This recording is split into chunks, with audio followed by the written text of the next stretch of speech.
আমাদের লড়াই হচ্ছে মানুষের সঙ্গে মানুষের সম্প্রীতি গড়ে তোলার জন্য। এই বাংলাকে আমাদের পূর্বপুরুষরা তিল তিল করে গড়ে তুলেছে।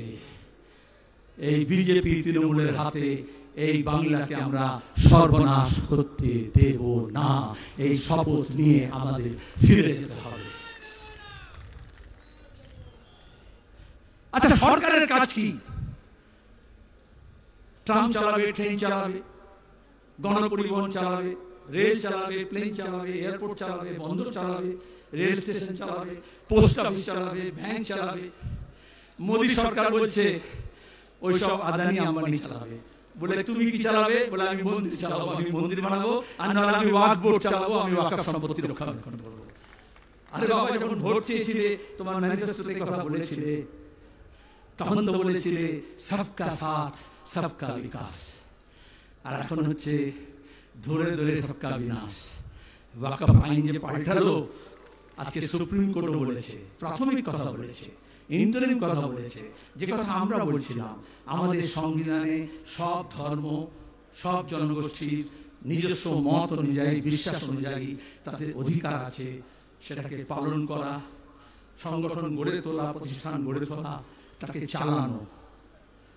যেমন গুরুদ্বারা চলে, যেমন গির্জা চালানো হয়, যেমন এই যে তিরুপতির মন্দির দেবস্থানম চালানো হয়, তিরুমালা দেবস্থানম চালানো হয়। সরকার এসে বলছে, ওরে বাপ রে বাপ, এখন মন্দির মসজিদে অনেক লাভ আছে, চল হট তোরা সর, আমরা এগুলোকে চালাবো। আরে তুই ট্রেনটা ভালো করে চালানো, যাতে ঠিক সময় ট্রেনটা চলে, ট্রেনের বাথরুমগুলো যাতে ঠিক মতো পরিষ্কার থাকে, আর এয়ারপোর্টগুলোকে সব আদানির হাতে না দিয়ে, বন্দরগুলোকে আদানির হাতে না দিয়ে, যেটা চালানোর কথা সেটা চালা। ওরা ট্রেন বেঁচে দিচ্ছে, মমতা ব্যানার্জি কলকাতা ট্রাম ডিপো বেঁচে দিচ্ছে, বলে যা আছে। ওই আমলদার কাছে শুনলেন না, বিজেপি বললো কৃষকের আয় দ্বিগুণ করলো। বাবু যতক্ষণ পারিষদগণ বলে তার শতগুণ, মমতা বললো আমি তো 3 গুণ করেই দিয়েছি। আর এদিকে কৃষক তার ফসলের দাম পাচ্ছে না, প্রতিদিন লড়াই হচ্ছে। আলু চাষিদের সর্বনাশ হয়েছে, সবজি চাষিদের সর্বনাশ হয়েছে। আমরা বেশি দামে চাল খাচ্ছি, কিন্তু ধান সংগ্রহ করছে না, চাল কল মালিকরা নিচ্ছে, আর তাদের কাছ থেকে সরকার নিচ্ছে। এই তো 2 নম্বরই। হেন জায়গা নেই। নিয়োগ বলুন, এই তৃণমূল সরকারের কোনো দপ্তর নেই।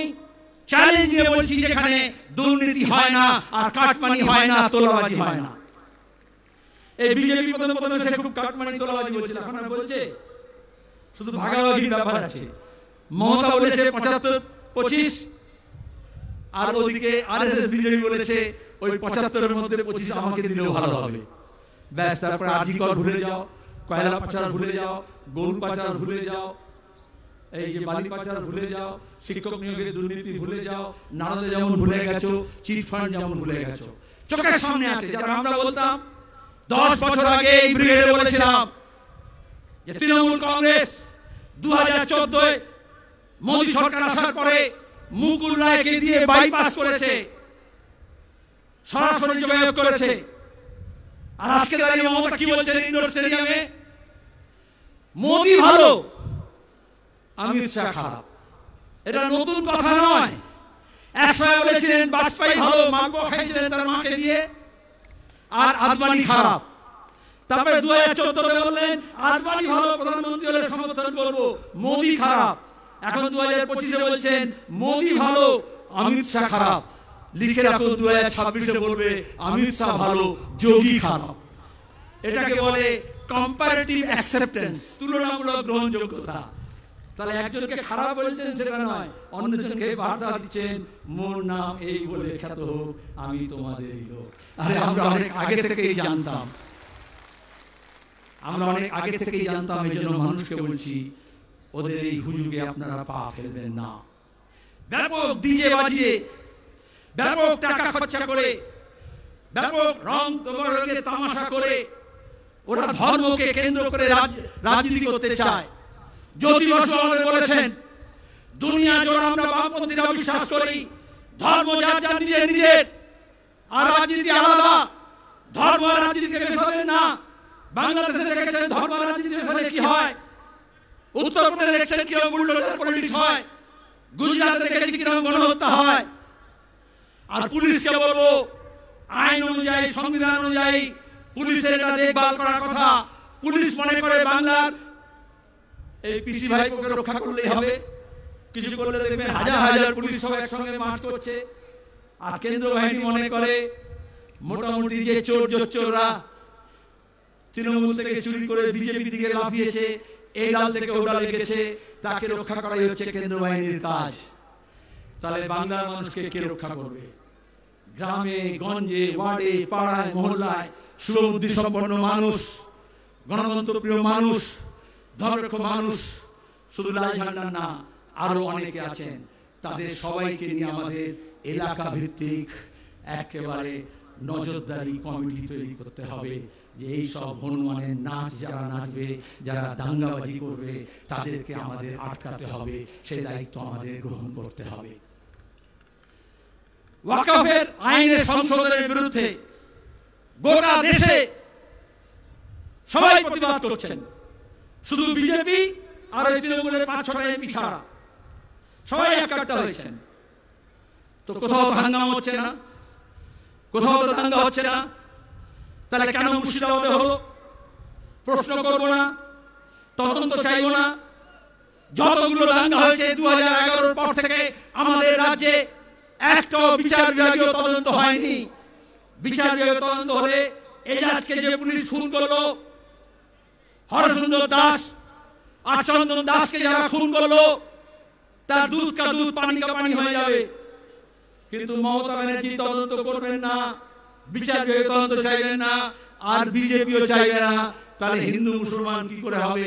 আমরা চাইছি বিচার বিভাগীয় তদন্ত হোক, দোষীরা শাস্তি পাক, যারা ওখানে আক্রান্ত হয়েছে, ক্ষতিগ্রস্ত হয়েছে, লুটপাটের জন্য যাদের সর্বস্ব গিয়েছে, তাদের সমস্ত ক্ষতিপূরণ দিতে হবে।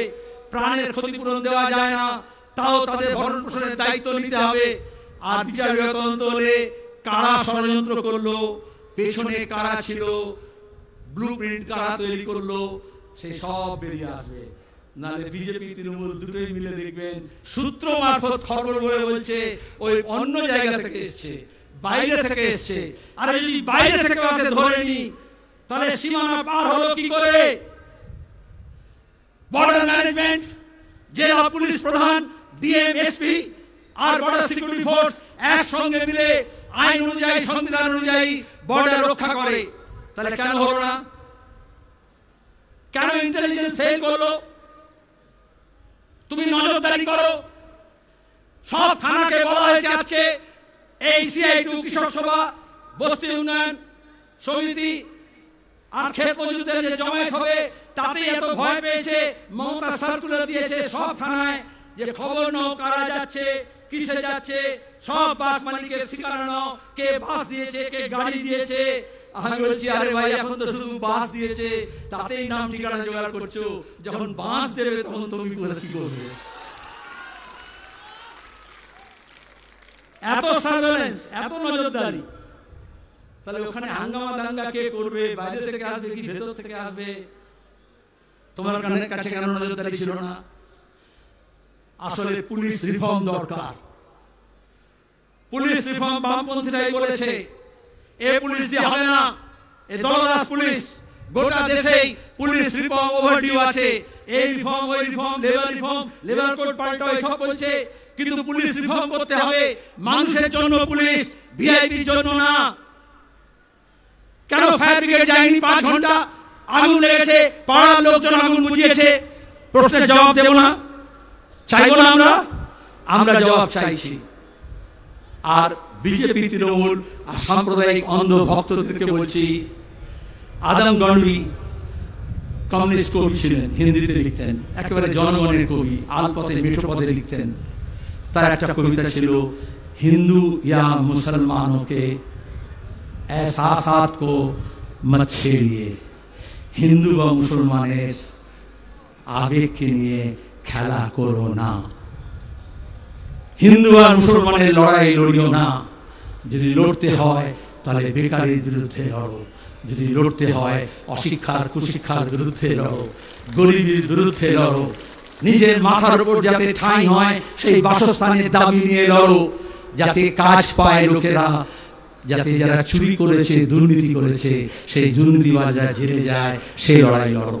আমরা আপনাদের কাছে এই কথাই বলছি, আপনাদের সমর্থন নিয়ে এখানে যারা এসছেন তারা সব নয়, আপনারা ফিরে যাবেন, প্রত্যেককে অন্তত 10 জনকে বলতে হবে এই বার্তা। 26-এর লড়াইয়ের শুরু এখান থেকে হোক। এক একজন 10 জনকে গিয়ে বলবেন সবাই। এই বার্তা গ্রামে গ্রামে রটে যেতে হবে, পাড়ায় মহল্লায় বস্তিতে কলোনিতে রটে যেতে হবে। আমরা একা নই। ওরা দেখায় লাল ঝান্ডা ছোট হয়ে গেছে, দুর্বল হয়ে গেছে, একা হয়ে গেছে। এই ব্রিগেড প্যারেড গ্রাউন্ডে লাল ঝান্ডা ছাড়া কারুর বাপের তাকত নেই, যারা লাল ঝান্ডা ছাড়া এখানে ব্রিগেডে ভরাতে পারে। এখানে শক্তি প্রদর্শন করলে হবে না, নিজের পায়ের তলার মাটিটাকে শক্ত করতে হবে, মাথা উঁচু করে দাঁড়াতে হবে, আর সেই লড়াই আমরা লড়ব। লড়বেন?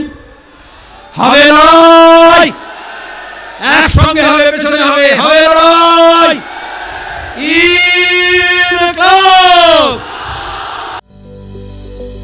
Welcome to K-Mall, a premium project by Kaleen Group. K-Mall is in the heart of Kolkata's electronic, garment and lifestyle hub, Khidirpur. K-Mall, which is designed as a world-class mall, is the outcome of endless effort of our experts, combined with modern superb techniques and new-age design. Book now